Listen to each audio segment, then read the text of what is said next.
Welcome, friends, to Theology on Tap. We are glad you are here with us. As a reminder, you can post questions in the comments at any time, and we'll be able to see them, and we'd love to respond as we're able to respond. I know it takes a second for this to pick up and folks to get live, so I'll say that again in just a few moments. But my guest for this Theology on Tap, I'm really honored to have a professor from my old college, Karma Lekshe Tsomo. Dr. Tsomo is a renowned scholar of Buddhism and especially Buddhist feminism. And this is part of an ongoing series where we've talked to religious leaders in a number of different religious traditions. And I'm really glad we're going to wrap this series up today because we Christians have to then jump into Holy Week. And so I'm grateful that you were willing to be a guest and to come talk with me. So thank you, Dr. Tsomo, for being with us. I'm very happy to be here. And I like to start, I warned you ahead of time about this question, but I like to start with sort of the reverse of the Krista Tippett question. And Krista Tippett always asks people about the religious upbringing of their childhood, and feel free to include that in any way you'd like to. But I'd like to ask about your place in religion today. In an interreligious conversation, I think it's interesting to ask, where do you find yourself in the religious landscape? A lot of times they say of America, but you find yourself on an international religious landscape. So I'd love to hear your response to America and internationally. Where are you in the religious landscape? Oh, well, it's a really interesting landscape. Being here in Hawaii, we're very much a multicultural society, multi-religious society. And so I do identify as Buddhist, but I was not born Buddhist. So but I've been Buddhist since I was a kid because my family name was Zen. And then so I got into Buddhism when I was very young. And I just resonated with it and kept going. Over the years, I think since the 70s, we've had an interreligious dialogue here in Honolulu and of course around the world. And I find it so vitally important that if I can play a role while trying to represent the Buddhist view as well as I am able to do, then I also like to find points of contact, both consonants, resonances and differences, so that we don't just elide the differences or pretend they're not there, so that we can understand each other better. So I really enjoy these conversations and hope they will continue around the world. Yeah, it's been really interesting for me to engage folks. I think we've got a number of leaders here in St. Louis that I've had a chance to talk with who have engaged in protest.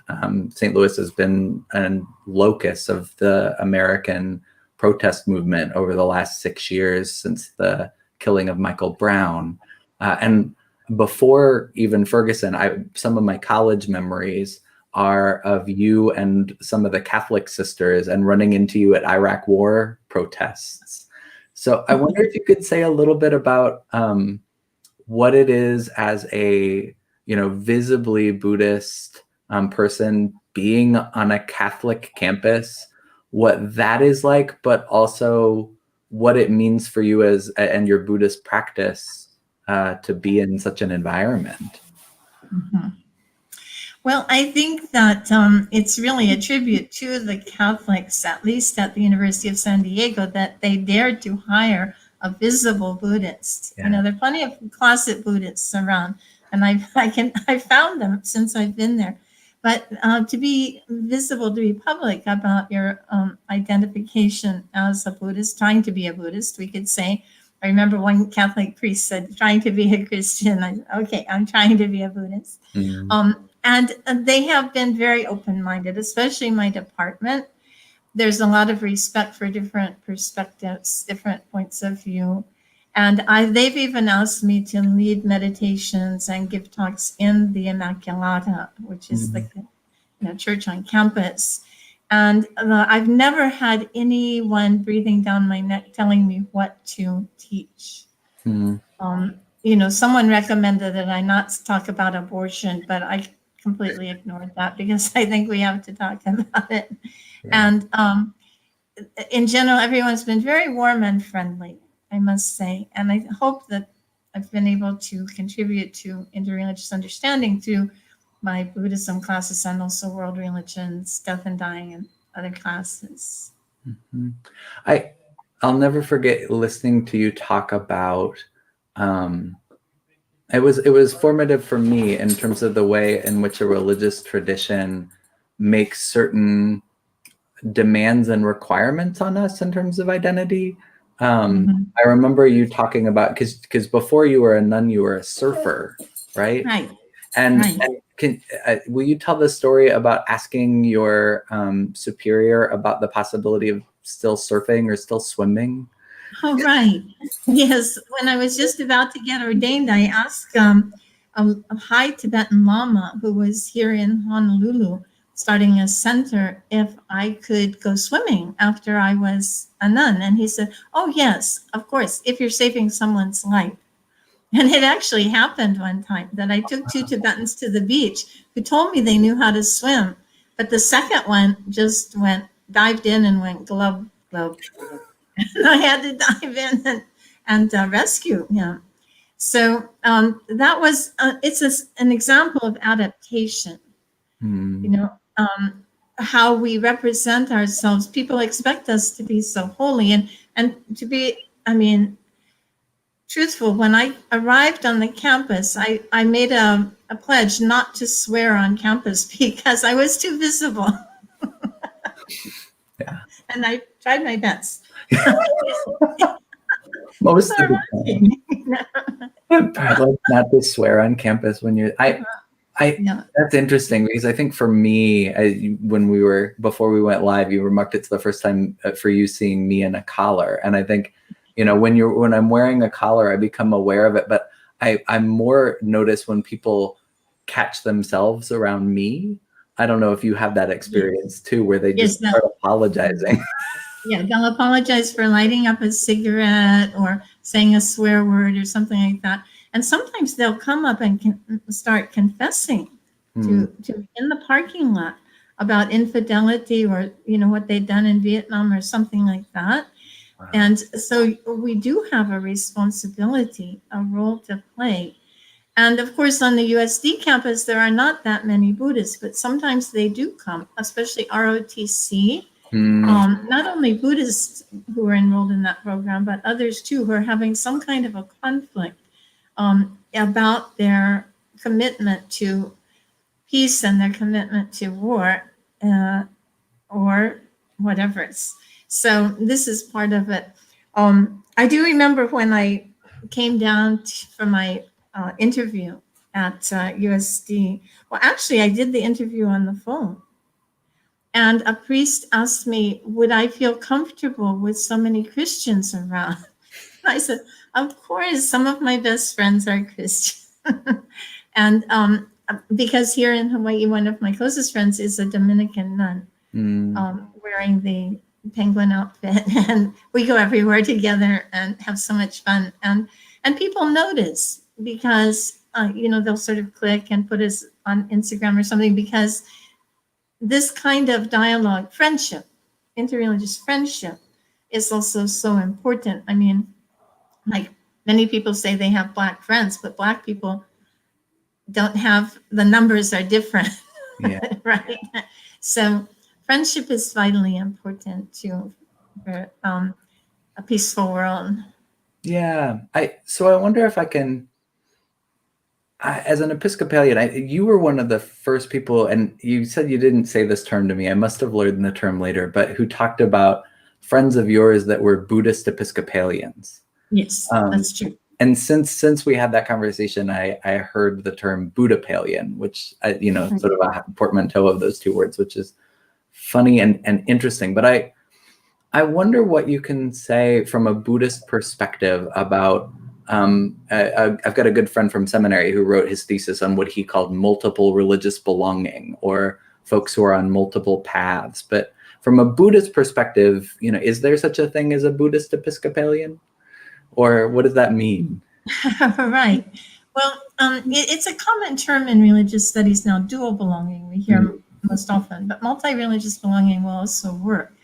And it's quite common, actually. And from a Buddhist perspective, we don't have memberships anyway. If you want to call yourself a Buddhist, well, we hope you behave properly, but there's no one controlling this. The institutions are basically based in the monasteries, and they're functioning virtually independently.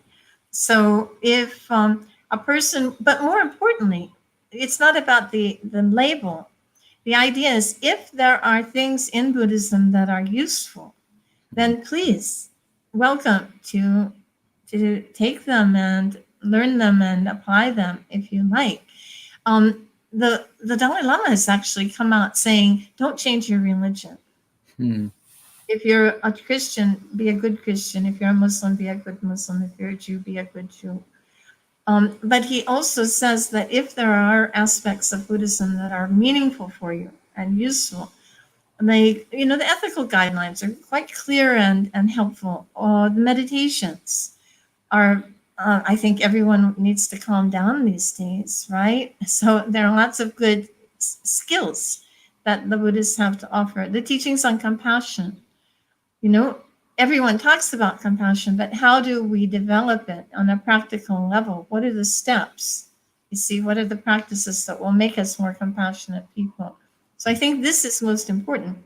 So when people talk about being Buddhist Episcopalians, or, here in Hawaii, we have people who go to, they go to the Hindus on Monday, the Sufis on Tuesday, the Buddhists on Wednesday, the Calvary by the Sea on Thursday, and they love it all. And when we planted a Bodhi tree last year at our new Peace Center here, we had prayers in 8 religions. Wow. And that's not uncommon. When people do house blessings or baby blessings, they call us all. And so we all pray together and we all respect each other. So I think this is really a nice way of doing religion. Yeah, I mean, in so many ways, Hawaii has often been the forefront of multiculturalism. I find that fascinating. How about, I remember when, it was not long after I graduated, but I came back for when Thich Nhat Hanh came to USD. And I know that, he and Thomas Merton were good friends and supported one another's causes. And so there's a long history of Tibetan, or he's not Tibetan, of monastics from Buddhist traditions and Catholic traditions being in close contact. But he's also of a different tradition within Buddhism than you are, correct? Could you say something about that? Yes, he's a Vietnamese peace activist and poet, an artist, calligrapher, who's had a huge impact, I think, on the world. He's written over 100 books, and he has monastic communities that are open to lay people as well. Lots of programs for children and so forth. So he writes books like Pieces Every Step. I'm using it in my class this semester, every semester. And, present moment, wonderful moment, and things like this. It's a very simple presentation, but a very meaningful, especially in terms of applying these high ideals to our everyday life. But so he teaches in a different lineage of Buddhism, though, right? Correct? A Vietnamese tradition, and it's a Zen school of Buddhism, emphasizing meditation. But what's interesting today is it's not only interfaith, interreligious, there's also so much ecumenical dialogue. So previously, Buddhists didn't have that much contact with each other because they were spread out all over Asia. Transportation communications were not as they are today. And so it's in the last 30, 40 years that Buddhists have actually started coming together and exchanging views and exchanging prayers and exchanging ideas about social transformation, working together. So I think that many of the teachers also have trained in more than one school of Buddhism, especially American teachers, North American teachers have actually not just dabbled, they've seriously practiced in more than one Buddhist tradition. And some of them, many of them were also born Jewish or Christian. So they also have a multi-religious background. Yeah, no, that's in my congregation, we sort of joke that our sister congregation is the Reformed Jewish congregation in the city, the Central Reformed congregation, that we've got some folks that spend Saturday there and Sunday with us. And sometimes that's because of marriage. Sometimes it's, one partner is grew up Jewish and one partner grew up Christian. And sometimes that is, people that do have multiple religious belonging, or you used a different term that is like dual religious belonging. But it's an interesting. I could even say that I never stopped being a Christian. I love Jesus and I love what he taught, and I really try to practice it. I have utmost respect for him and his teachings. And it just, my path led me a different direction, maybe because of my family name. But for me, so many of the basic principles are virtually identical. And if we live them, we could call ourselves either a Christian or a Buddhist, and it would work. There's a ongoing discussion within Christianity, and particularly within sort of the wisdom schools or contemplative schools of Christianity, that talks about Buddhism. And sometimes it's interesting because I got my good USD education and was involved with some of the ethnic studies work that was early when I was a student there. We won't talk about how long ago that was, but that some of that initial conversation, the sort of Thomas Merton and Thomas Keating and the folks that really get involved in contemplative life within Christianity are learning from folks like Thich Nhat Hanh or Shunryu Suzuki and folks who bring Buddhism to California and other places in the United States. I wonder, though, about that. Sometimes it gets, Buddhism might get romanticized or almost caricaturized from folks in North America and Europe around, that what Edward Said talked about, the idea of the sort of magical East or the magical Asian religion. Do you think that plays a role in the encounter of Christians and Buddhists? Well, from my experience, it's usually quite sincere. And of course, all the religions get caricaturized in a sense, because we want to look at the positive principles. Hawaiian spirituality, for example, too. We can fashion it as we wish in a way in the modern day. We have that freedom. Now, I don't mean just dabbling or appropriation on a really superficial, sort of tacky level. I mean real practice, picking out those values that are most meaningful. So I think that can definitely work. Yeah, it can definitely work. And I didn't have the fortune to meet Thomas Merton, but I did meet Father Thomas Keating one time when he spoke here in La Jolla. La Jolla, over there. And honestly, if he had not used God language, I would have thought he was teaching Buddhism. When he talked about standing in the presence of God in his centering prayer tradition, it was very similar to being in the present moment, wonderful moment that Venerable Thich Nhat Hanh talks about.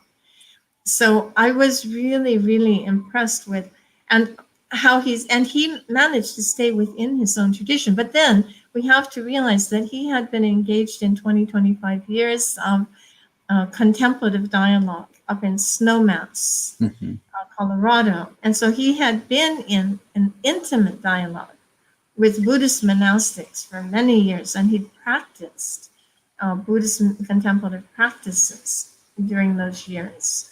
So, but that's a perfect example of this this constructive exchange that I think is really positive. Well, at the same time, of course, we cannot elide or whitewash the differences. I'm not saying that at all. And His Holiness Dalai Lama has been very clear about this from the beginning. We want to be friends to the point that we don't have to pretend that there aren't differences. There are very real philosophical differences. And we're not looking for some sort of big blob religion here. We have to be, I would even say, precise about. But then it's complex because there are many different Buddhist traditions and they don't all agree. But that's the fun. Yeah, I mean, it can be fun until it's not fun at times. I think we mentioned briefly, but having both been in Catholic contexts and now living where I live in a city that's very, very Catholic, it was difficult last week when the Vatican made the pronouncement they did about same-gender marriage. As a non-Catholic, I felt like I needed to put forth I'm really glad that the Vatican doesn't speak for me often. But I wonder if that's not also true in the Buddhist world at times, that something happens and you think, I'm grateful that that's not my particular family today, you know? Yeah. Yeah. Yeah, no words on that one. I mean, it is, but of course, we have to be careful of, and recognize also that he does not speak, even as much as we all, I think, love and respect Pope Francis. His doesn't speak for all Christians or even all Catholics at all. So on this point, we could beg to differ. And I'm sure that there's certain Buddhists who either privately or publicly, and look what's going on in Burma. Yeah. We have Buddhist nationalism on the rise in Burma and Sri Lanka, and it's so embarrassing.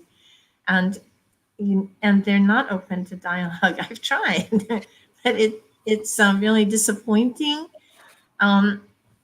Really seriously disappointing in that it conflicts with some of the basic principles that we've come to know and love about our traditions, about, children of God, or everyone has Buddha nature, or, some really basic stuff. And then to imagine excluding anyone on the basis of any identity marker is, it's not just silly, it's seriously, majorly disappointing. Yeah, that's one where it's, and I wonder if I could ask you specifically in a moment about God and Buddhism, because it's the most recent conversation I had was with a humanist, ethicist, atheist leader of the Ethical Society here in St. Louis, he calls himself an evangelical atheist in the sense that he thinks that everyone should be liberated from this idea of God. But Buddhism is one of the traditions, when we get into interreligious dialogue, that I think most effectively pushes back against that blob religion you were talking about. Like, it's all the same God, and then the Buddhists go, wait a moment. So how does the Buddhist tradition interact with the idea of atheism or theism or the existence of God? Well, basically, the existence or non-existence of God is not a Buddhist issue. The Buddhists are concerned about suffering and the end of suffering. If someone can work to end suffering and believe in God, good on them. That's fine. And that's why dual belonging is possible, at least from a Buddhist perspective. If it's meaningful for you, and I'm in dialogue with a lot of Hindus who also, it's very trendy to say, well, we're all going up the same mountain, we're all going to get to the same place. No, we're going to get to different places, because if you want to go to heaven, hopefully you'll get to heaven. If you want, liberation, hopefully you'll attain that. If you want perfect, awakening, well, hopefully you'll attain that, or, inner peace, or whatever your goal is. But it's just simply that the Buddha probably did not flatly deny the existence of God. But I mean, after all, there were 330 million gods in India, and he often referred to them. He actually asked for protection for the practitioners from the gods who they saw as being all around us. It was part of the cosmology. If the Jains flatly deny the existence of God, because they say everything has to have a cause, and even God, as the causeless cause, would have to have a cause, and then you have an infinite regress. But that's not the Buddhist view. Some Buddhists may agree, but the Buddha didn't teach it in that way.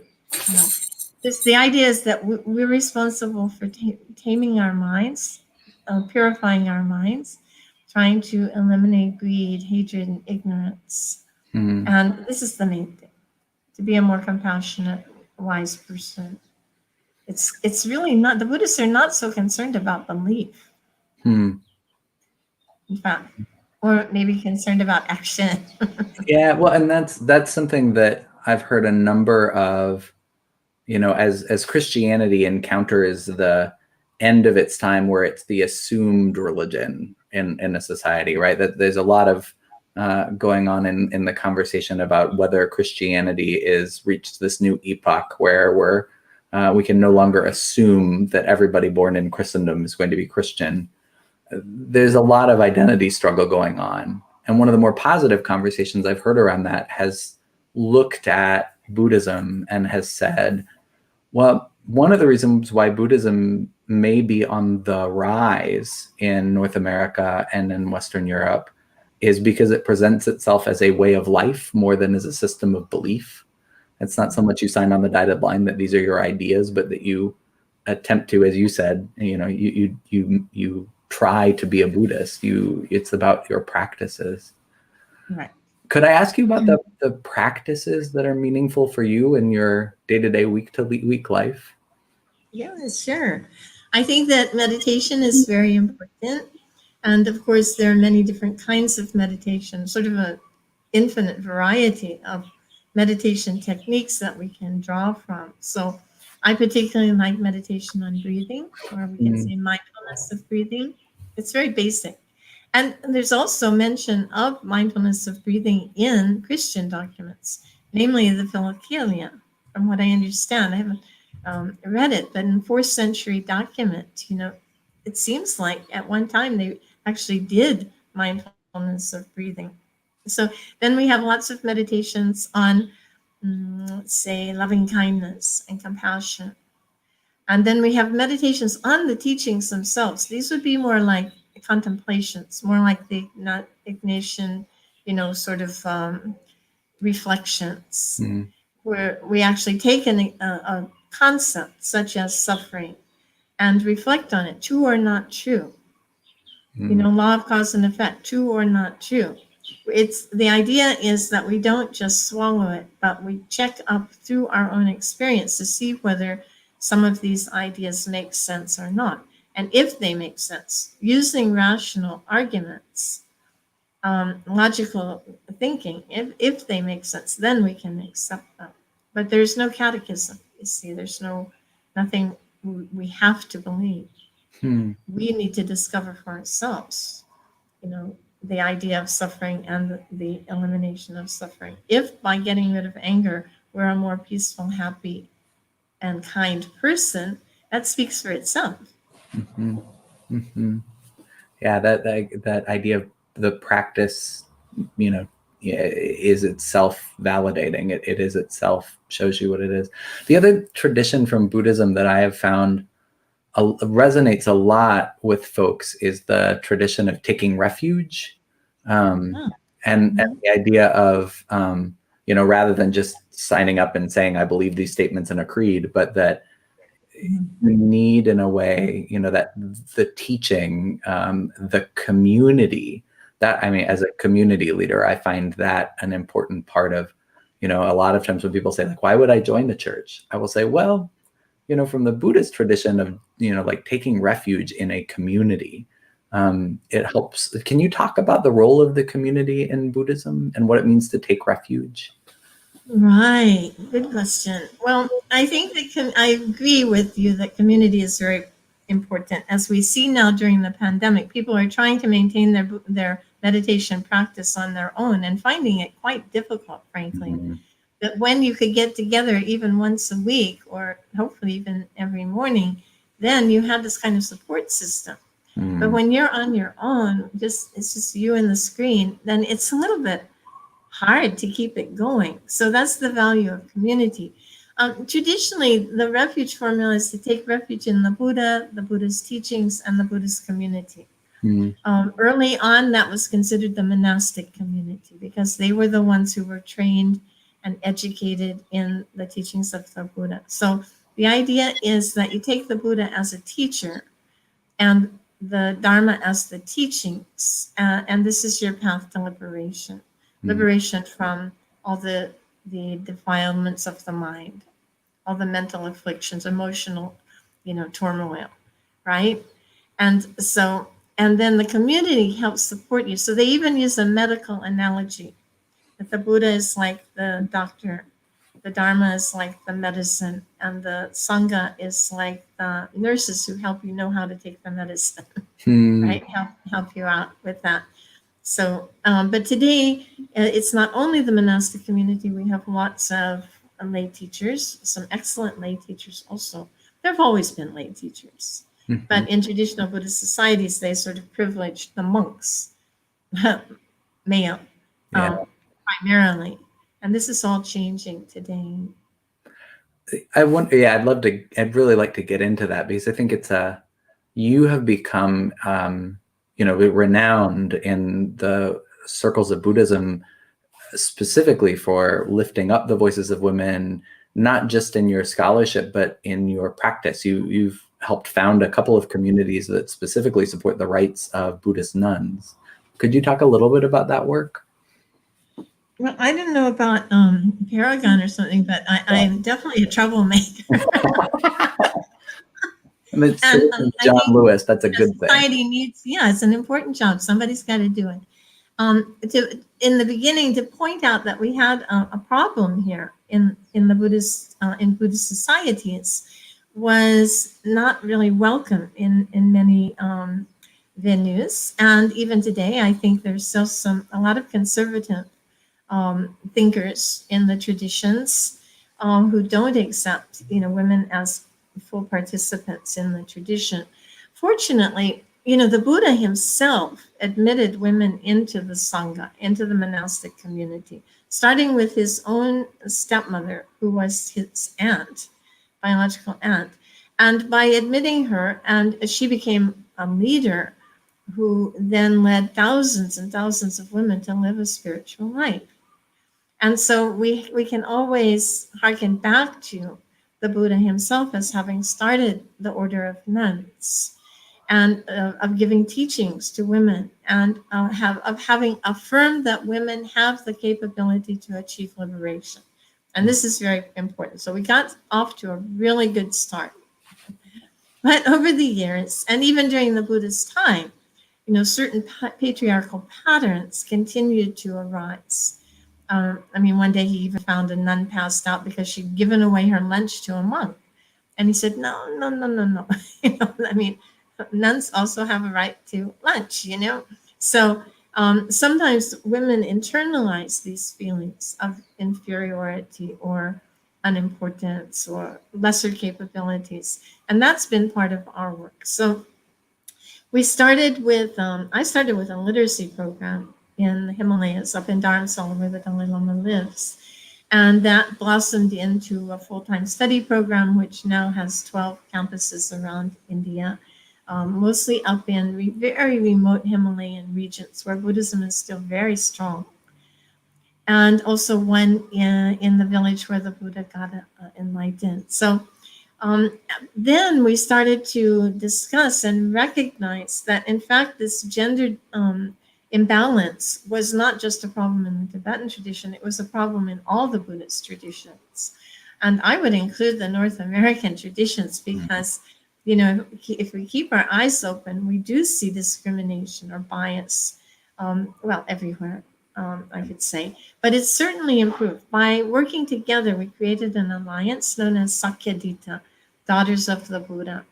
And we began meeting in 1987. And thank heaven we did. What if Buddhist nuns in the world today were still illiterate? How embarrassing would that be? So by having started this movement and building friendships across the lines of tradition, and we welcome men and monks to the conferences and people of all religions. We've always had an interreligious dialogue as part of these conferences. So today the situation is much, much better. And some nuns in the Tibetan tradition have even achieved the highest degree in philosophy, which was never available to them before. And women are starting, shelters and schools and retreat centers, and they're doing research on women's history, which had been sort of ignored. And they're publishing and they're teaching and doing wonderful work. So it's very heartwarming. Mm. I wonder, as you talk about women's literacy, it immediately after college inspired a lot by some of the liberation theology I got to study at USD. I went and spent a year down in Honduras. And in Honduras, there's a saying that when you teach a man to read, you have a reader. When you teach a woman to read, you educate a village. And I wonder, have you seen an effect like that as well? Have you seen women getting engaged in, have you educated villages in that sense? Yes, I think we could say that there has been a lot of progress, but there's still much more to be done. The idea, the monasteries have always benefited the community. They've been the clinics, they've been the schools, they've been the shelters, old folks' homes, orphanages, and all of that. But I think there's much more that can be done in terms of bringing about the welfare of the wider society. Usually people come to the monastery and learn there, but now it's time that the monastics need to move out. The Dalai Lama's been saying this for decades. And even he said to become lawyers and doctors and so on. Yes. Mm-hmm. So I think in this sense, North American Buddhists and this movement of social engagement, they've taken very seriously the work of people like Thich Nhat Hanh, who was himself a peace activist in Vietnam in the 60s and had to leave the country because he got in trouble with both the local authorities and the American authorities, and he had to leave. So this idea that Buddhism isn't just contemplation in a cave somewhere, it actually, the real value is in bringing it to the people, and not just the teachings, but a total transformation of society. And it's being articulated more and more. I think it's very, very helpful, very, very important. So that brings Buddhists sort of on the front lines of these new discussions about social justice. Mm-hmm. And yes, many of us do march, often hand in hands with our Christian, Jewish, Hindu brothers and sisters. And being visible, I think it has an impact because, even the San Diego Police Department called us up and asked us to be, to come down to, because there was word that some white supremacists were coming down to Chicano Park to destroy the murals. So they contacted us, the so-called religious leaders, to come and be a presence there. Not once, but twice. And on both occasions, it was peaceful. So that's a good example, I think. I'm glad to hear that. I mean, our experiences here in St. Louis have been not quite as collaborative often between clergy and police. So that's a wonderful thing to hear. I would wonder about this, you being a troublemaker, and I can't help but you've mentioned the Dalai Lama a number of times, but I find him to be, he's also very good friends with a leader in our tradition, Desmond Tutu. And both of them have the capacity to create some good trouble, I think, on the world stage. But he said something that I've always wanted to ask you what you thought of it, because I think he said it after you and I saw each other very often, which did he say that the next incarnation of the Dalai Lama might be a woman? Did I? He said it could be. Okay. He said it could be. Yeah, first of all, he and Bishop Tutu are tight buddies. Yeah. I mean, Bishop Tutu was so upset that the South African government did not give a visa to the Dalai Lama to attend his birthday party because they didn't want to offend the Chinese, right? That's so often the case. But His Holiness has said that he would take whatever rebirth would be most useful for the people. And this is typical of sort of the Bodhisattva idea. One takes rebirth intentionally, deliberately, in a place where they can be of most benefit. And in whatever form would be of most benefit. And he said, if being born as a woman would be most beneficial, he would be happy to do that. But he said, if people don't listen to women, what would be the point of taking a female rebirth? So it depends on the needs of the society. And even I mean, what is most important for that particular society? And even, are they really ready to hear the wisdom of a bodhisattva? You know, if let's see. Yeah. I just found it, I mean, I find a lot of things that I quote him often for saying something along the lines of, you must know the rules well so that you can break them properly. But I find that the Dalai Lama tends to do that a little bit, that he tends to say things that will give rise to at least heavy thought processes. Or I love that you've thought through this and the way that he's, but I find that really interesting. Like, a way to support feminism is to say, well, what if, you know? Well, you know, he jokes a lot. Mhm. He jokes all the time. And he's even gotten in trouble for some of his jokes that hit the front pages and so on. But also, a lot of quotes are attributed to him that he never said. Like, there's one about, you know, the path to happiness, and it ends with, you know, pursue love and cooking with wild abandon. And you know right away that didn't come from the Dalai Lama. Right? But it gets passed around every few years. It makes the rounds of the internet again. And to the point where I even checked with his office, and they said, no, he didn't say that. But all these things just keep getting circulated. So it's probably better to go to his writing. Yeah. But he's also done many talks now with the pandemic. One silver lining is that his website has all these wonderful teachings on it with English translation, sometimes translation into 40 different languages. So there are many opportunities now to hear it directly from himself. And you will find that he jokes, but he also, you know, he follows the rules, but he also, like, wears the baseball cap, right? Which is not traditional. And sometimes holds hands or even hugs a woman, which is not traditional at all for a monk. But, you know, so I think he sort of deliberately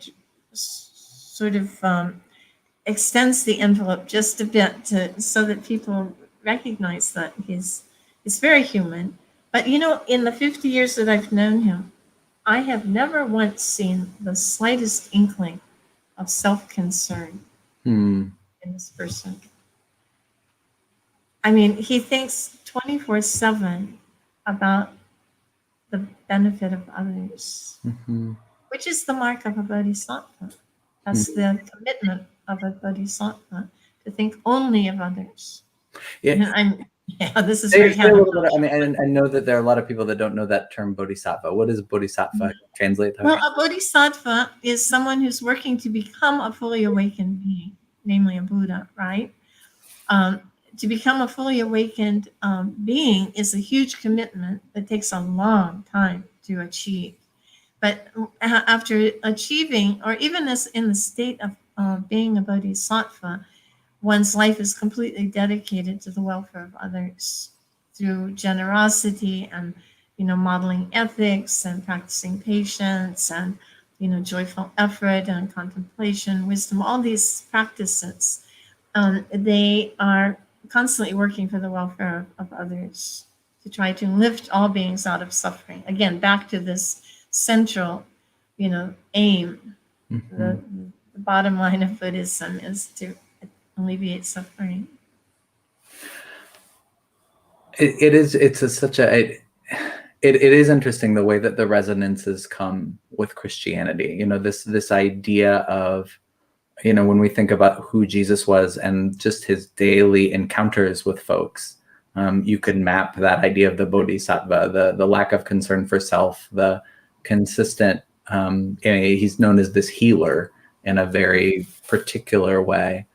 But I wonder as well how much, you know, there's a quote, and maybe it's misattributed to Gandhi. I think I've seen this enough places, but that Gandhi once said, you know, Christians, I really like your Christ.